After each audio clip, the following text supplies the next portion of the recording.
कांग्रेस एमाले माओवादीहरूले नाटकीय ढङ्गले MCC pass गरेर गए। तिनका कतिपय नेताहरूले नेपालमा अमेरिकी सेना आयो भने मलाई 4 पाटा मुडेर यो 4 भन्ड्याङ कटाउनु के भन्थे हैन। कुनै अनुमान होइन, आँखाले देखिने कुरा। यो पास गर्नु हतार गर्नु हुँदैन। एउटा देशको लागि 60 अरब कुनै ठुलो कुरा होइन।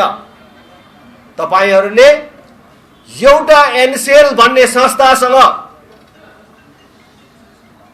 72 अरब राजस्व छली गर्दाखेरि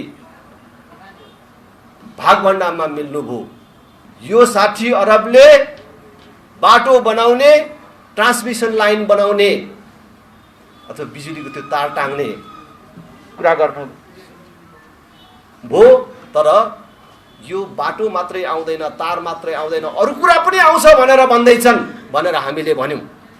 देशमा अवसर नपाएकाहरू युरोप, अमेरिका, अस्ट्रेलियातर्फ हान्दिरहेका छन्। अनि अलि उब्रिएका युवाहरू सीमा पारी नेपाली युवाका लागि मात्रै भनेर खोलिएका लागु औषध पसलहरूका दुर्व्यसनको शिकार भइरहेका छन्। प्रधानमन्त्री हुनको लागि सांसद किन्नुपर्ने, मन्त्री हुनको लागि पार्टीलाई पैसा बुझाउनु पर्ने, अनि कसरी भ्रष्टाचारको अन्त्य हुन सक्छ। तर जब यो संघीयता कार्यान्वयन भएको यो 5 वर्ष भयो, हाम्रो राष्ट्रिय ऋण, मैले अस्ति भाषण गर्न सुरु गर्दा यो कुरा भन्न थाल्दाखेरि 17 खरबमा थियो, अहिले 18.5 खरबमा पुगिसक्यो। कांग्रेस एमाले माओवादीहरूलाई, अरू कुनै पार्टीहरूलाई संघीयता भन्ने शब्द प्यारो छ भने राप्रपालाई कुनै आपत्ति छैन। तर अब यो 3 तहको सरकार राख्नु हुँदैन। यो प्रदेश भन्ने हटाउनु पर्छ। यो देश बिग्रियो भने शेरबहादुर देउवाको के बिग्रिन्छ, केपी ओली प्रचण्डहरूको के बिग्रिन्छ? यो देश बिग्रियो भने तपाईको भविष्य बिग्रनेवाला छ। देशमा गणतन्त्र, धर्मनिरपेक्षता, संघीयता ल्यायौं, देशलाई परिवर्तन दियौं, देशको परिवर्तनको सम्वाहक हुँ, देशको नेतृत्व गर्ने ठूला पार्टी हुँ भन्ने यिनै पार्टीहरूलाई, यी पार्टीहरू मात्रै होइन, यी पार्टीका केही सीमित नेताहरू जो छन्, जसले 2046 सालको राजनीतिक परिवर्तनपछि निरन्तर रूपमा कुनै न कुनै ढङ्गले नेतृत्व गरी आएका छन्, यिनीहरूलाई नै फेरि पनि निरन्तरता दिनु भनेको हामी स्वयं पनि आफ्नो देश र आफ्नो भावी सन्ततिको भविष्यका प्रति बेइमान गर्ने काममा सहभागी हुनु हो। त्यसकारण अब त्यो गल्ती गर्ने छुट र सुविधा हामीलाई छैन। त्यसैले हामी जहाँ छौं त्यहाँबाट जसरी सकिन्छ त्यसरी अहिलेको विद्यमान कुशासनको अन्त्य गरेर देशमा नयाँ राजनीतिक प्रणालीको स्थापना गर्न, देशलाई अब नयाँ बाटोबाट हिँडाउन हामी सबैले योगदान गर्न जरुरी छ र त्यसको लागि म अपिल पनि गर्न चाहन्छु। तपाई सबैले यसो सम्झनुहोस् न, मैले निरन्तर भन्दै आएकै कुरा दोहोर्याउन चाहन्छु कि अब यिनै कांग्रेस कम्युनिस्टहरूलाई र यिनका यिनै नेताहरूलाई अब कति चुनाव चाहिँ हामीले सघायौं र कति वर्ष चाहिँ जितायौं भने यो देश बनाउँछन् होला त? ल भन्नुहोस् त। आज तपाईले गएको संसदमा दिएको भोट आज यिनीहरूलाई देश लुट्ने लाइसेन्स बनेको छ। आज देशको संसदमा नीति कार्यक्रम होइन, देशलाई उभो लगाउने बजेट र कार्ययोजना होइन, त्यो नीति कार्यक्रम र बजेट योजनाको नाममा कसरी लुट्न पाइन्छ, कहाँनिर छिद्र खोलेर कहाँनिर जनतालाई झुक्याएर खाने वैधानिक बाटो बनाउन सकिन्छ भनेर उनीहरू दिनरात लागिरहेका छन्। देश आर्थिक रूपले संकटग्रस्त बन्दै गएको छ। 3 करोड जनसङ्ख्या नभएको देशको 50औं लाख युवकहरू वैदेशिक रोजगारीमा छन् भनेर हामी सबैले सुनिराखेका छौँ। यो सरकारी तथ्याङ्क हो। त्यसमध्ये त्यो 50 लाख मध्ये झन्डै 2.5 लाख त हाम्रो महिला दिदीबहिनीहरूको सङ्ख्या छ। यो 50 लाख पनि फेरि अमेरिका, अस्ट्रेलिया, जापान लगायत ठुल्ठुला देशहरूमा युरोपतिर जानेहरूको सङ्ख्या यहाँ जोडिएको छैन। यो अरबतर्फ जानेहरू, मलेसियातर्फ जानेहरूको सङ्ख्याको मात्रै कुरा हो। आज दिल्ली, पन्जाब, गुजरात लगायतका विभिन्न भूभागमा गएर केवल पेट पाल्नको लागि रगत पसिना बगाउन बाध्य हुनेहरूको सङ्ख्या कसले उल्लेख गरेको छ? तपाईँहरूकै गाउँघरबाट दिल्ली, पन्जाब, गुजरात लगायत भारतको विभिन्न भागमा जानेहरूको सङ्ख्या कति छ तपाईँहरूलाई थाहा छ भने 18 वर्ष उमेर पुरा गरेको, 50 वर्ष ननागेको, डाक्टरले जाँच्दाखेरि कुनै रोग नदेखिएका हाम्रा बलिया र सक्षम युवाहरूलाई विदेश जाने बन्दोबस्त मिलाएर अनि यो देश हामीले कसरी चलाइराखेका होला अथवा यिनीहरूले देश कसरी चलाइराखेको होला, देश कसरी चलिराखेको होला, देशको अवस्था के होला? तपाईँहरू कतिले सुन्नुभएको छ पश्चिम पहाडका कैयौँ गाउँहरूमा मानिस मर्दाखेरि मलामी जानको लागि लोग्ने मानिसहरू नपाइने स्थितिहरू सिर्जना भएको छ। अस्ति कोरोनाको महामारी प्रारम्भ हुँदाखेरि भारतबाट मानिसहरू कुण्डमले जबरजस्त आयो। तपाईँहरूले देख्नु भएको छ टेलिभिजनहरूमा, आफ्नो घर गाउँमा देख्नु भएको छ। भारतमा कोरोनाले मर्नुभन्दा त बरु आफ्नो देशमै गएर मर्छु भनेर जबरजस्त गरेर मानिसहरू सीमा नाकामा ठेलमठेल गरेर आए। रोक्दैखेरि पनि सबै बारहरू भत्काएर आए। तर जब दोस्रो लहर चल्यो तिनीहरू यही थिए। अब त खुल्ला र फेरि जाउँला भनेर बसेका थिए। फेरि लकडाउन प्रारम्भ भयो, हिँड्न नपाइने भयो। यता गरी खाने कुनै उपाय थिएन। यता आएका ती मानिसहरू भोकले मर्नुभन्दा त बरु कोरोनासँग मर्ने भनेर जबरजस्त सीमा नागेर गएको तपाईँहरूले देख्नु भएको छ। देशको स्थिति यो छ। र मैले अस्ति संसदमा पनि भनेको थिएँ, हामी हाम्रा भाइ छोराहरूलाई 3 तरिकाले बाहिर पठाइराखेका छौँ। एउटा, अलिकति ऋण काट्न सक्नेहरू,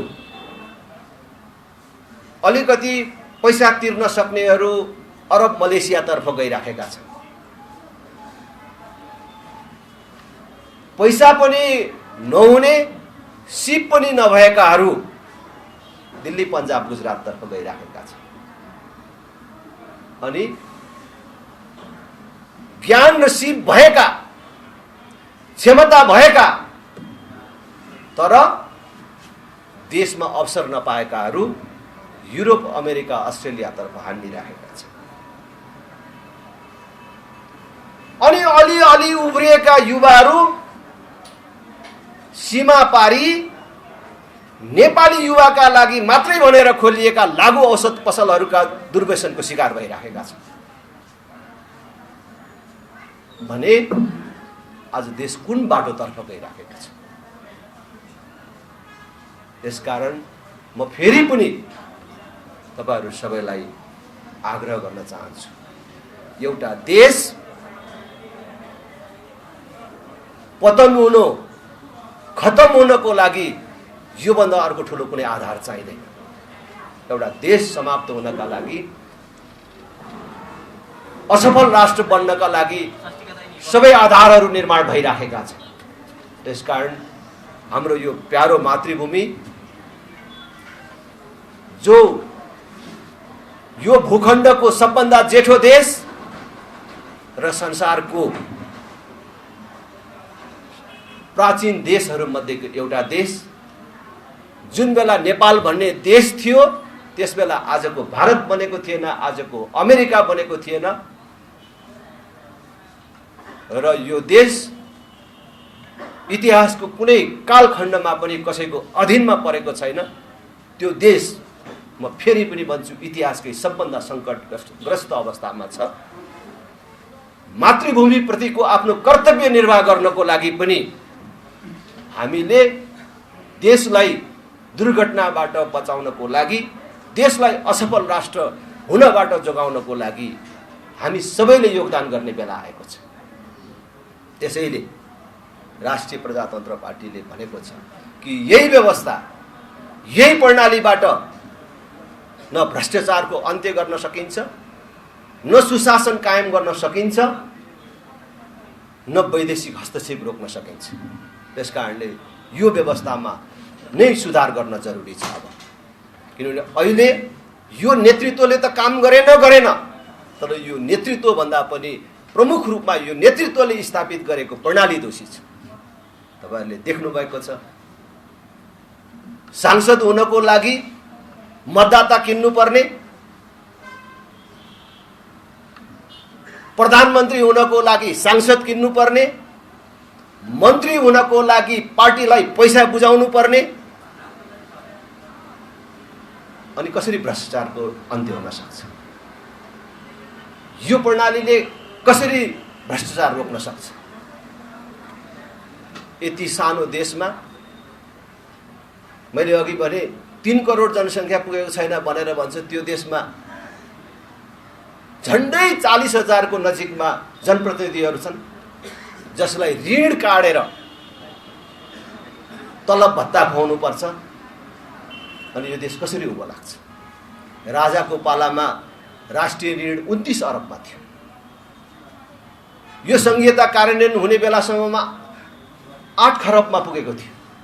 तर जब यो संहिता कार्यान्वयन भएको यो 5 वर्ष भयो, हाम्रो राष्ट्रिय ऋण, मैले अस्ति भाषण गर्न सुरु गर्दा यो कुरा भन्न थाल्दाखेरि 17 खरबमा थियो, अहिले 18.5 खरबमा पुगिसक्यो। र हरेक नेपालीको टाउकोमा झन्डै 65,000 ऋण पर्छ।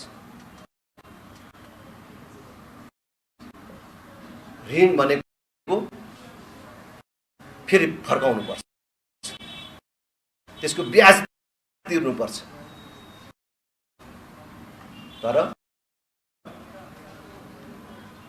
आज कुनै उत्पादनमूलक क्षेत्रमा लगानी छैन मात्र होइन, यो ऋणबाट ल्याएको पैसाले तलब भत्ता र सुविधामा खर्च भइराखेको छ, जनप्रतिनिधिको सुविधामा खर्च भइराखेको। त्यसकारण हामीले देशको यो विद्यमान स्थितिको व्याख्या मात्रै तपाईहरुसँग गरिराखेको छैनौं, यसको समाधानको उपाय पनि राष्ट्रिय प्रजातन्त्र पार्टीले लिएर आएको छ। अब हामीले यो 3 तहको सरकार होइन, कांग्रेस, एमाले, माओवादीहरूलाई, अरु कुनै पार्टीहरूलाई संघीयता भन्ने शब्द प्यारो छ भने राप्रपालाई कुनै आपत्ति छैन, तर अब यो 3 तहको सरकार राख्नु हुँदैन, यो प्रदेश भन्ने हटाउनु पर्छ। 2 तहको मात्रै सरकार भए पुग्छ, केन्द्र र बलियो स्थानीय तह भए पुग्छ। र संसद पनि अब देशलाई नै एउटा निर्वाचन क्षेत्र बनाउनु पर्छ, पूर्ण समानुपातिक हुनुपर्छ। पूर्ण समानुपातिक बाटोबाट निर्वाचन प्रणालीबाट संसदको निर्वाचन भयो भने देशै एउटा निर्वाचन क्षेत्र भएपछि क्षेत्र बनाउनु पर्छ र जनताले प्रत्यक्ष निर्वाचित गर्ने प्रधानमन्त्री बन्नुपर्छ। प्रधानमन्त्री बन्नको लागि सांसद किन्नु नपर्ने, सांसद बन्नको लागि भोटर किन्नु नपर्ने भएपछि बल्ल देश एउटा बाटोमा जान्छ। र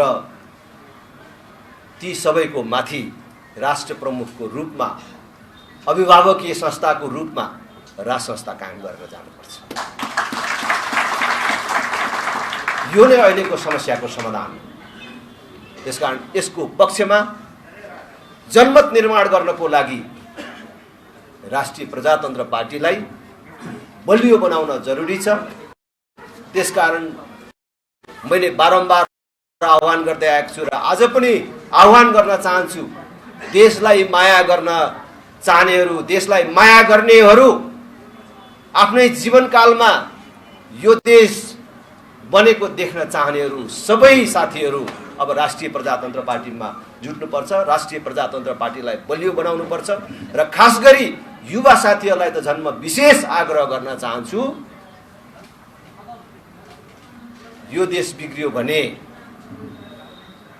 शेरबहादुर देउवाको के बिग्रिन्छ, केपी ओली प्रचण्डहरूको के बिग्रिन्छ?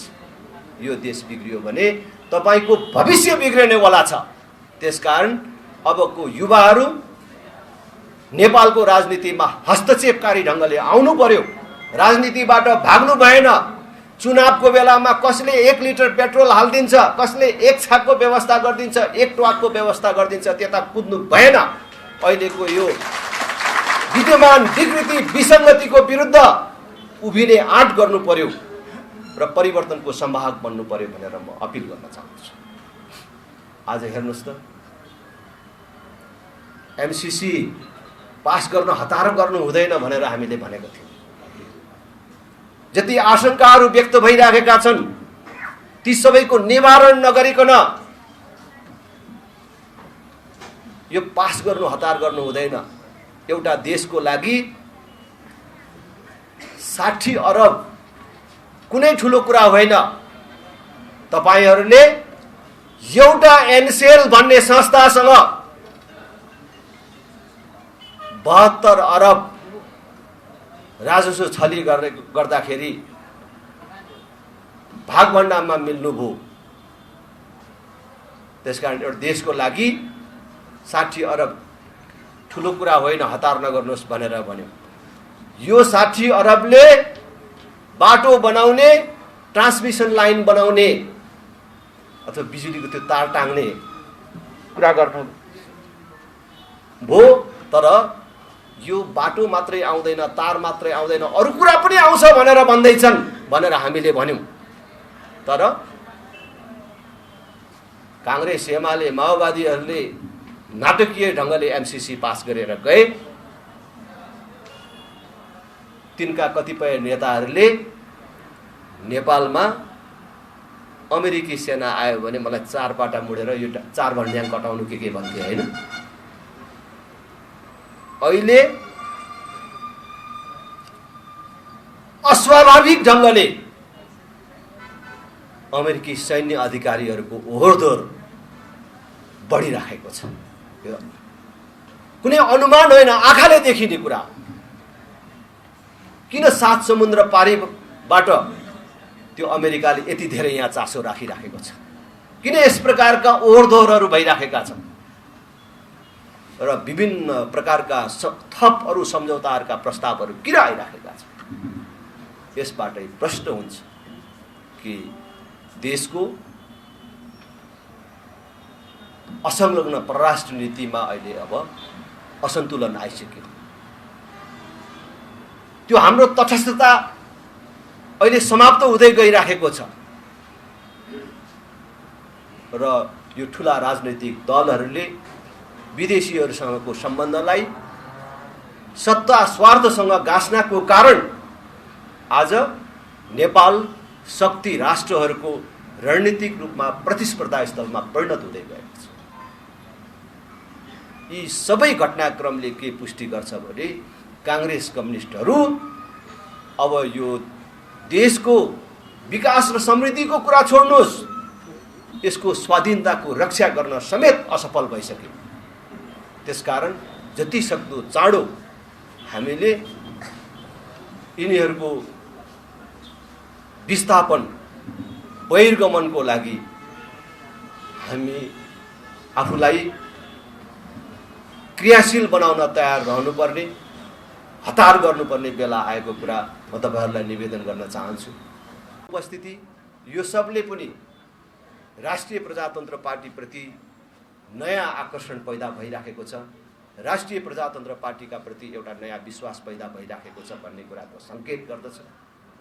म तपाईहरूलाई त्यो पार्टीको नेतृत्वको हिसाबले तपाईहरूलाई विश्वास दिलाउन चाहन्छु कि तपाईहरूले जुन विश्वासको नजरले राष्ट्रिय प्रजातन्त्र पार्टीलाई हेरिराख्नु भएको छ त्यसमा राष्ट्रिय प्रजातन्त्र पार्टीको तर्फबाट कुनै पनि प्रकारको धोका हुँदैन र अझ त्यसको अध्यक्षको हैसियतले फेरि दोहोऱ्याएर प्रतिबद्धता व्यक्त गर्न चाहन्छु।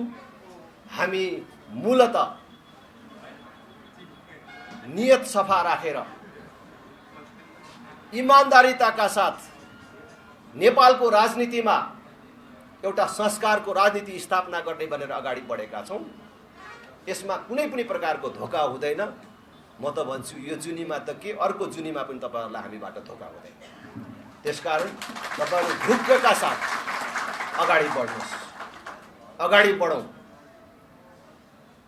हामीलाई पर्खने सुविधा छैन है, म यही कुरा भन्छु। यो सम्पर्क समाज जो अहिले अब एकैछिनमा गठन हुँदैछ, त्यसका अध्यक्ष लगायत पदाधिकारी सदस्यहरू सबैलाई अग्रिम बधाई तथा शुभकामना व्यक्त गर्न चाहन्छु। यो सम्पर्क समाज गठन हुनका दुई मुख्य उद्देश्यहरू छन्। एउटा त यसले राष्ट्रिय प्रजातन्त्र पार्टीको सङ्गठनलाई मजबुत गर्ने, त्यो त छँदैछ, तर त्यो सँगसँगै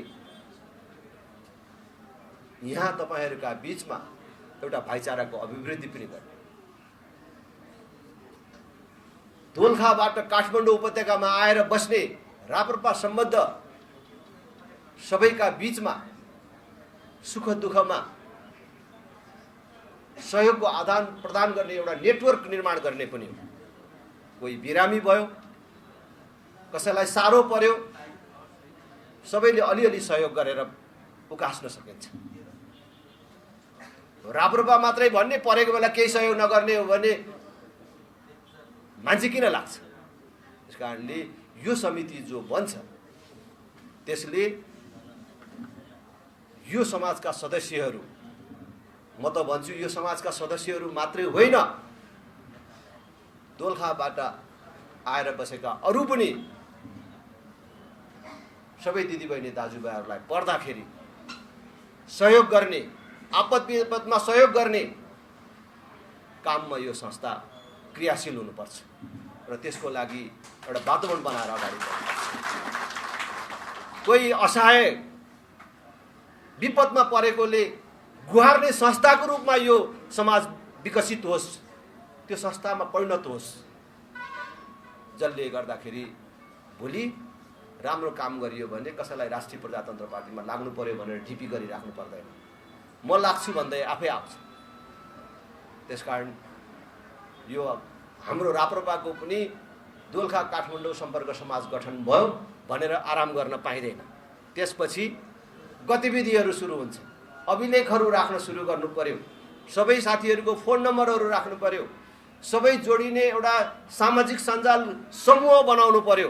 त्यहाँ हरेकले अरू साथीहरू थप्दै जानु पर्यो, जोड्दै जानु पर्यो र पुरा दोलखाबाट आएर काठमाडौँमा बस्नेहरूको एउटा अभिलेख बन्नु पर्यो र को कहाँ के गरिराखेको छ, कसलाई के दुःख पर्यो, त्यो कुराहरू थाहा पाउने र सहयोग गर्ने वातावरण निर्माण गर्नु पर्यो। त्यसरी तपाईँहरू अगाडि बढ्नुहोस्। मलाई लाग्छ तपाईँहरूको यहाँको क्रियाकलापले दोलखामा समेत भोलि राष्ट्रिय प्रजातन्त्र पार्टीलाई बलियो पार्टी बनाउनमा महत्त्वपूर्ण योगदान पुर्याउँछ। म यिनै विश्वासका साथ फेरि पनि तपाईँहरूलाई शुभकामना दिन चाहन्छु। हामीले भर्खरै स्थानीय तहको निर्वाचन सम्पन्न गरेका छौँ अथवा सम्पन्न भएको छ। हामीले अपेक्षाकृत परिणाम ल्याउन नसके पनि राष्ट्रिय प्रजातन्त्र पार्टी अब नयाँ शक्तिको रूपमा आइराखेको छ भन्ने सन्देश दिन सफल भएका छौँ। त्यसकारण कोही साथीहरू पनि निराश हुनु पर्दैन। हाम्रो मुख्य अब अर्जुन दृष्टि आउने प्रदेश तथा प्रतिनिधि सभाको निर्वाचनमा आउनुपर्छ र त्यसतर्फ केन्द्रित हौँ। अघि हाम्रो विजयजीले पनि भन्दै हुनुहुन्थ्यो, अब राष्ट्रिय प्रजातन्त्र पार्टीले राष्ट्रिय प्रजातन्त्र पार्टीमा उम्मेदवार बनेर योगदान गर्न चाहन्छु भन्ने कोही सक्षम मानिसहरू छन् भने उहाँहरूलाई पनि स्वागत गरेर लाने, योग्यता क्षमता भएका कोही पनि मानिसहरू राष्ट्रिय प्रजातन्त्र पार्टीको तर्फबाट उम्मेदवार बन्छु र योगदान गर्छु भन्छ भने र अहिलेको विद्यमान विकृति विसङ्गतिको अन्त्य राष्ट्रिय प्रजातन्त्र पार्टीको बाटोबाट हुन्छ भन्ने कसैले विश्वास राखेर यसबाट उम्मेदवार बन्न चाहन्छ भने त्यस्तालाई पनि हामी स्वागत गरेर जान तयार रहेको कुरा पनि म यहाँबाट जानकारी गराउन चाहन्छु। तपाईहरु सबलाई फेरि पनि धेरै धेरै धन्यवाद र यो कार्यक्रम पूर्ण सफलताको शुभकामना व्यक्त गर्दछु। धन्यवाद। जय राष्ट्र, जय जनता।